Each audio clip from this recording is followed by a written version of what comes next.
မင်္ဂလာပါရှင်။ရင်ခုန်စိတ်လှုပ်ရှားဖွယ်ရာကောင်းတဲ့ချန်ပီယံလိဒုတိယညချမ်းကိုပြန်လည်ရောက်ရှိလို့လာပါပြီ။ဒီနေ့မှာတော့မြန်မာစံတော်ချိန်မနက်12:15မှာရှင်မြန်ကစားကြမဲ့ပါဖိုးနဲ့မိုနာကိုပွဲစဉ်လေးကိုသုံးသပ်ရွေးချယ်ပေးကြပါမယ်။တခြားအကြိုက်ပွဲစဉ်လေးတွေကိုတော့တက်ရဲ့ Telegram Channel လေးမှာတင်သွားပေးတာဖြစ်တာမို့လို့ Channel လေးကိုလည်း join ထားကြဖို့တိုက်တွန်းချင်ပါတယ်ရှင်။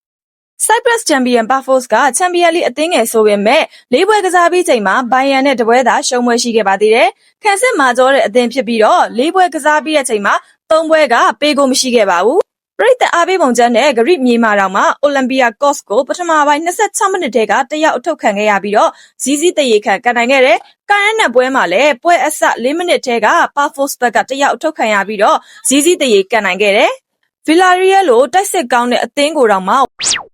ပေးထားပြီးတော့1-0ရလဒ်နဲ့ရှုံးနေခဲ့တာပါဒီလောက်ဆိုရင်တော့ Pafos ရဲ့ခံကန်အားကိုသိလောက်မှာပါချန်ပီယံလိပြိုင်ပွဲကိုပထမအဆင့်ခြေစစ်ပွဲကနေပြီးတော့စကန်လာတာဖြစ်ပြီးတော့ Tel Aviv, Dynamo Kyiv, Zvezda တို့ကိုအိမ်ကွင်းအဝေးကွင်းတပွဲမှမရှုံးခဲ့ဘဲနဲ့ခြေစစ်ပွဲကိုထိုက်တန်အောင်လာတဲ့အသင်းမှာ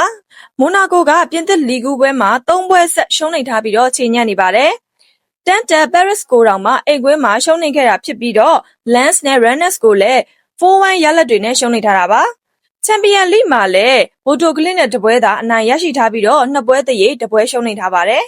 မိုနာကိုကခန်းစစ်အားနေတဲ့အသင်းဖြစ်ပြီးတော့ဒီရာသီပြိုင်ပွဲစုံ18ပွဲကစားထားရမှာဂိုးမပေးထားရတဲ့ပွဲက3ပွဲသာရှိပြီးတော့14ပွဲကဂိုးပေးထားရပါတယ်အဲ့ဒီ14ပွဲမှာလည်းပေးခဲ့ရတဲ့သွင်းဂိုးပမာဏက32ဂိုးထိတောင်ရှိနေတာပါ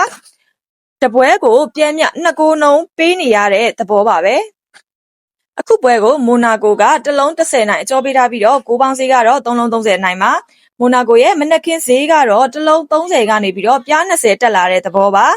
မိုနာကိုထက်ပိုကောင်းတဲ့ Villarreal တောင်မှအရှုံးပေးခဲ့ရတဲ့ Pafos ရဲ့အိမ်ကွင်းကို1တီနီးပါအကျော်ပေးတာကပြင်းရှာတယ်လို့မြင်မိပါတယ်။ဒါပေမဲ့လုံနိုင်စွမ်းအားမှာမိုနာကိုကဘလို့မှယုံကြည်စရာမရှိပါဘူး။10ရောက်17ရောက်အနေထားမှာတော့မှတရေခံကန်နိုင်စွမ်းရှိတဲ့ Pafos ကိုပဲဒီနေ့အတွက်တော့ရွေးချယ်ကြပါရရှင်။အားလုံးပဲရွေးချယ်မှုတွေမှတ်ခဲ့ပြီးတော့လောင်းသမျှပေါင်းနိုင်ကြပါစေရှင်။